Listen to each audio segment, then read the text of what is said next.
ई-लाइट study platform पर आप सभी का स्वागत है। इस वीडियो में डिस्कशन करेंगे एचआरटीसी में जो कनेक्टर की रिक्रूटमेंट की जो फाइनल अपॉइंटमेंट होनी थी उसकी लिस्ट जारी हो चुकी है।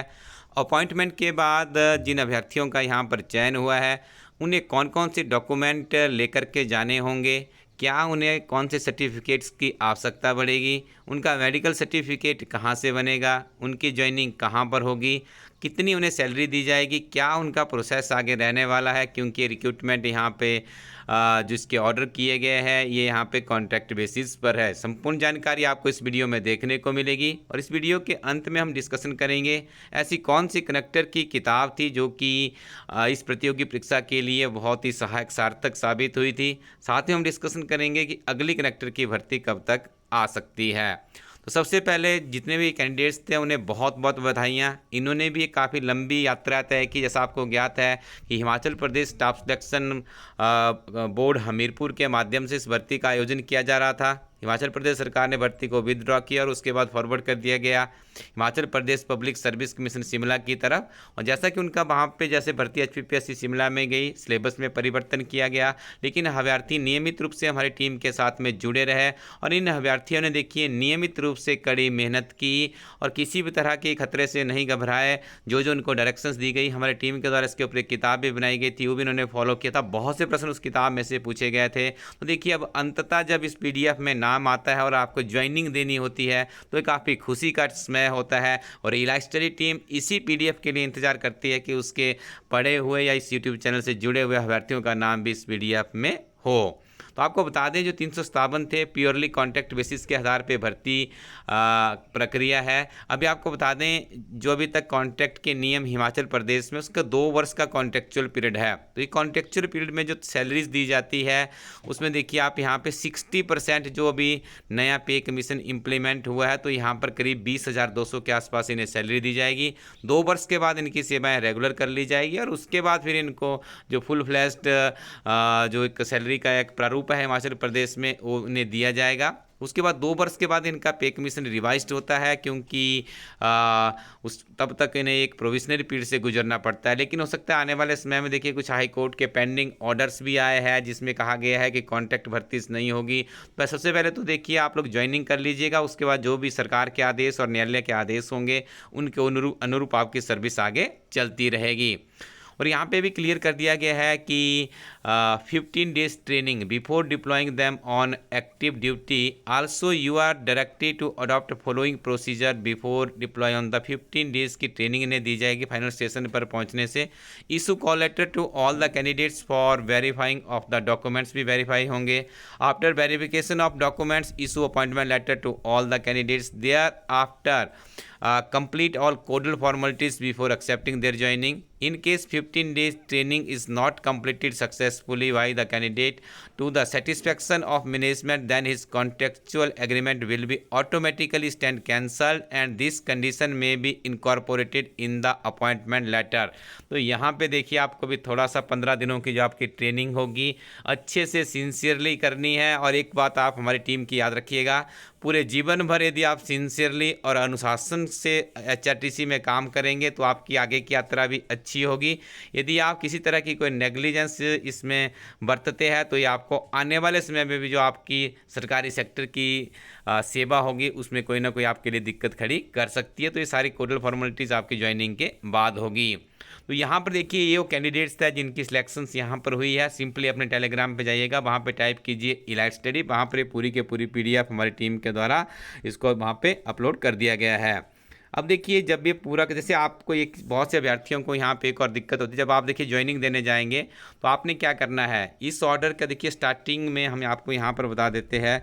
यहाँ पे देखिए आप जो ये स्टार्टिंग के आपके 2 पेजेस है उस पेज इन पेजेस को आपने प्रिंट आउट करना है और उसके बाद जहाँ पर आपका नाम जिस पेज पे आपका नाम है उस पेज को आपने प्रिंट आउट करना है। देखिए 3 प्रिंट आउट ही आपके लिए नेसेसरी यहाँ पे होते हैं शुरू से और अंत में हम आपको यहाँ पर बता देते हैं। लास्ट में भी आपको यदि कोई डॉक्यूमेंट चाहिए होगा यदि हो सके तो आप टर्म एंड कंडीशंस को भी प्रिंट करके लगा लीजिएगा। और सबसे ऊपर आपने ज्वाइनिंग डॉक्यूमेंट्स में क्या करना है, आपने सबसे ऊपर टॉप में जा करके आपने एक एप्लीकेशन लिखनी है जिसे ज्वाइनिंग रिपोर्ट कहते हैं। ठीक है, ज्वाइनिंग रिपोर्ट, उसके बाद शुरू के 2 पेज और उसके बाद जहां पर आपका नाम है वो वाला पेज और ये लास्ट के आपने 2 पेज वहां पे ऐड करने हैं। देखिए कुछ टर्म एंड कंडीशंस है जो आपको फॉलोअप करनी होगी। The agreement is purely on contract basis, जैसा कि आपको पहले भी कहा गया है कि जो आपकी भर्ती है कॉन्ट्रेक्चुअल बेसिस पे रहेगी। इसमें आपको जो नया पे कमीशन है उसका 60% सैलरीज दी जाएगी, यानी आपको यहाँ पर 20,200 रुपये सैलरीज दी जाएगी। अनऑथराइज्ड यदि आपकी अब्सेंस रहती है from the duty without the approval of controlling officer shall automatically, तो जो आपका कॉन्ट्रैक्ट हो रहा है 2 वर्ष का, ये ऑटोमेटिकली ही ख़त्म हो जाएगा, आप किसी भी तरह से इसको चैलेंज नहीं कर सकते हैं। An official appointed on contractual basis who have completed 3 years tenure at one place of posting will be liable for transfer। देखिए 3 वर्ष के बाद ही आपकी ट्रांसफ़र भी होगी, ये भी क्लियर कर दिया गया है। जहाँ भी जो भी आपको ऑर्डर असाइन किया गया, यदि आप उस पर अपनी ज्वाइनिंग देते हो 3 वर्ष तक आपको वहाँ पर काम करना पड़ेगा। Contract appointee will be entitled to TADA if required, यदि आपको किसी सरकारी काम से भेजा जाता है तो यहाँ पे देखिए आपको TADA भी दिया जाएगा।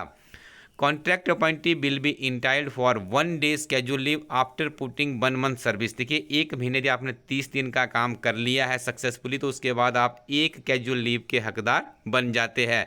10 आपको मेडिकल लीव दी जाएगी और 5 यहाँ पर आपको स्पेशल लीव भी दी जाएगी। एकेडमिक कैलेंडर की यहाँ पे बात की जा रही है, जनवरी से दिसंबर तक की आपके लिए काउंट किया जाएगा। यदि कोई फीमेल कैंडिडेट्स है तो देखिए उन्हें मैटरनिटी लीव भी यहाँ पे 180 डेज़ का देने का प्रावधान किया गया है। और female contract appointee shall also be entitled for maternity leave not exceeding 55 days during the entire service in case of miscarriage. देखिए मिस कैरेज एट्सेट्रा होता तब भी उससे 45 डेज़ यहाँ पे मैटरनिटी लीव का प्रावधान किया गया है। देखिए आपको कुछ डॉक्यूमेंट्स अब तैयार करने हैं। सबसे पहला डॉक्यूमेंट्स क्या चाहिए आपको, attested copy of the educational qualification certificate, जो भी आपकी क्वालिफिकेशन है उसकी फोटोकॉपी को लीजिए और उसको अटेस्टेड करवा लीजिएगा। Character certificate from issued by the gazetted officer, देखिए आप कहीं से बना सकते हैं, किसी स्कूल के प्रिंसिपल से बना सकते हैं, जो डॉक्टर क्लास 1 होते हैं आप उससे बना सकते हैं, कॉलेज का यदि कोई असिस्टेंट प्रोफेसर है तो आप उससे बना। देखिए यहाँ पे ये इनसे भी बन जाता है, लेकिन आपने इसमें देखिए हो सकता है कि जो आपका करेक्टर सर्टिफिकेट यहाँ पे मांगा गया पुलिस स्टेशन गजेटेड ऑफिसर लिखा है, तो इस चीज़ से देखिए कोई भी गजेटेड ऑफिसर बना सकता है। लेकिन एक बार जिस भी डिपो में आपकी अपॉइंटमेंट हुई है वहाँ पे आप टेलीफोनिकली फ़ोन करके भी पूछ सकते हो। उसके बाद आपको देखिए यहाँ पर बोनाफाइड ऑफ हिमाचली सर्टिफिकेट देना होगा। उसके अलावा certificate to this effect that the SC ST या OBC से आप है तो ये सर्टिफिकेट आपको देना है। मेडिकल सर्टिफिकेट यदि आप फिजिकली हैंडीकैप्ड है या कुछ भी आपका फिजिकली गड़बड़ है तब भी आपको सर्टिफिकेट देना होगा। उसके बाद आपको देखिए यहाँ पे procedure the certificate duly consigned by the magistrate class 1 to the effective that he and she involved in any other kind of business that is LIC etcetera. देखिए आपको एक और सर्टिफिकेट देना है यहाँ पे जो कि क्लास 1 मजिस्ट्रेट से साइन होना चाहिए कि आप किसी अदर बिजनेस की एक्टिविटीज़ में इन्वॉल्व नहीं है, जैसे आप LIC के एजेंट भी नहीं है, यदि इस तरह का कोई काम करते हैं तो ये देखिए आपको यहाँ पे अभी सर्टिफिकेट में लिख के देना होगा कि आप इस तरह का कोई किसी भी एक्टिविटी में इन्वॉल्व नहीं है। इसके अलावा देखिए एक एफिडेविट आपको देना होगा issued by the executive magistrate या sub divisional magistrate to the effect that he is not terminated employ from the government services. तो यहाँ पे देखिए एक और कंडीशन आप लोगों के लिए लगाई गई है, आपको एक और सर्टिफिकेट देना है कि आपको कभी भी किसी सरकारी सेवा से निष्कासित नहीं किया गया है। इसके अलावा देखिए एक और एफिडेविट आपको यहाँ पे देना है that he has not been convicted in any case by the court, में आपको कोई सज़ा नहीं हुई है। उसके अलावा देखिए यहाँ पे लिखा गया है कि she will furnish information in respect of close relation to the prescribed format, proforma दिया गया है वहाँ पे उसको भी आपको फिलअप करना है। और shall sign an agreement on stamp paper, 10 रुपये के एक एग्रीमेंट के ऊपर एक स्टैम्प पेपर के ऊपर आपको एग्रीमेंट बनाना होगा। Provisions of service rules like FRSR, leave rules, GPF rules, pension rules and conduct rules etcetera as are applicable in case of regular. जब आप रेगुलर हो जाएंगे देखिए उसके बाद यहाँ पे लिखा गया है इन केस ऑफ कॉन्ट्रैक्ट एम्प्लॉइज़ को इस तरह की कोई भी सुविधा नहीं दी जाती है। और जो आपका ये ज्वाइनिंग का टाइम है, ज्वाइनिंग के लिए आप ट्रैवलिंग करते हैं तो उसका TADA भी आपको नहीं दिया जाएगा। इसके अलावा देखिए यहाँ पे आपको एक और यहाँ पे बताना होगा कि her agreement will be terminated state पर, यदि आप देखिए in case contact point is found involve, यदि आप यहाँ पे क्लियर कर दिया गया है इंस्ट्रक्शन में ही, यदि आप किसी अन्य गतिविधि में पाए जाते जैसे मिसकनेक्ट है या मलफिट है या आपने कोई और इस तरह का कुछ किया है, तो यहाँ पे देखिए तो आपकी सेवाओं को निरस्त किया जा सकता है। He and she is willing to accept the offer of the term and condition, देखिए आप तभी इस ऑफर को ये सारी टर्म एंड कंडीशंस को यदि आप मानते हैं तो जो आपको HRTC के जो मैनेजिंग डायरेक्टर है उनकी तरफ से आपको ये अपॉइंटमेंट का ऑफर किया गया, लेकिन आपको ये सारी इंस्ट्रक्शंस फॉलोअप करनी होगी। तो यहाँ पे देखिए कुछ सर्टिफिकेट यहाँ पे भी लिखे गए हैं, ये भी आपको देने हैं, ये आप कर दीजिएगा। Close relations who are nations of India और डोमिसाइल्ड इन इस फॉर्म को भी आपने प्रिंट आउट करके फिलअप कर लेना है। तो ये सारे डॉक्यूमेंट्स आपको लगाने हैं। तो यहाँ पे हमने आपको बताया था कि पूरी कंप्लीट आपको इन्फॉर्मेशन दी जाएगी, साथ में हम डिस्कशन करेंगे कि जो आने वाले समय में कनेक्टर की भर्ती है कब आ सकती है। देखिए ये भर्ती तो काफ़ी पुरानी है, यदि हम बात करें तो ये भर्ती करीब करीब आपकी 2021 के आसपास से चल रही थी। तो ये वैकेंसीज उस समय की है और उतनी ही वैकेंसीज भरी गई है, इसमें किसी भी तरह की और वैकेंसीज इंक्लूड नहीं की गई है।